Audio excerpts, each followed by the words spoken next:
Here's a strategy for simplifying irrational square roots. I've already factored 480 to show you the first example. If you look at the prime factors, any pairs of identical factors represent a perfect square factor.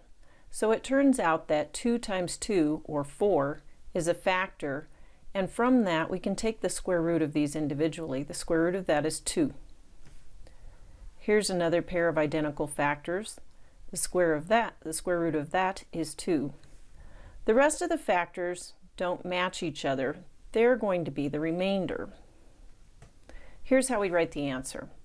We multiply these two to get 4, and the other factors multiply together to make the remainder. So the remainder in this case is 2 times 3 times 5, which is 30. This is an exact answer that is simplified. It isn't an approximation. Let's try some more. The square root of 121 breaks down into factors that are 11 and 11.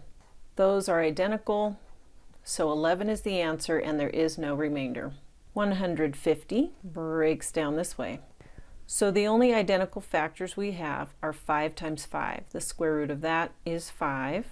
The remainder is the product of the remaining factors, so it is 6. And that is the simplified version of square root of 150. And finally, here's a different way. I'm going to use a factor tree instead of a factor table because I see that there is a factor that's a perfect square. That 36 is my clue. If I break this down into 36 times 10, and I break down 36 into 6 times 6, I don't need to break that down into primes. I can go ahead and identify that I have 2 identical factors right there. 10, though, does need to be broken down further to be sure that there's no identical prime factors. So I pull out the pair and I leave inside the remainder is the product of 2 and 5, so that's 10. You can also do that with a factor table and we should get the same answer. So our identical pairs of factors would be this, which gives me a 2, and this, which gives me a 3. I multiply those together for the number out in front, and I multiply the remaining factors together to see what's left inside. And it's the same answer, but as you can see, spotting a perfect square factor saves you a lot of time. And that's the basic technique. Here's a cool trick for simplifying radicals with numbers inside. First, you have to decide if they're like terms. In this case, a like term is when the radical expression has the same base number inside of it.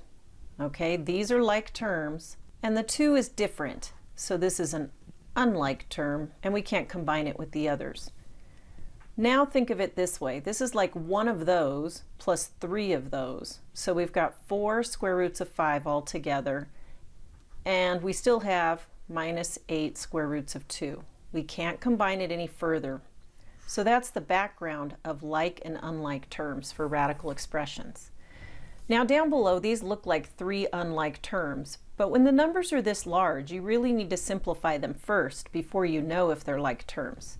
So if you think about the factors of 48, you have identical factor pairs here and here.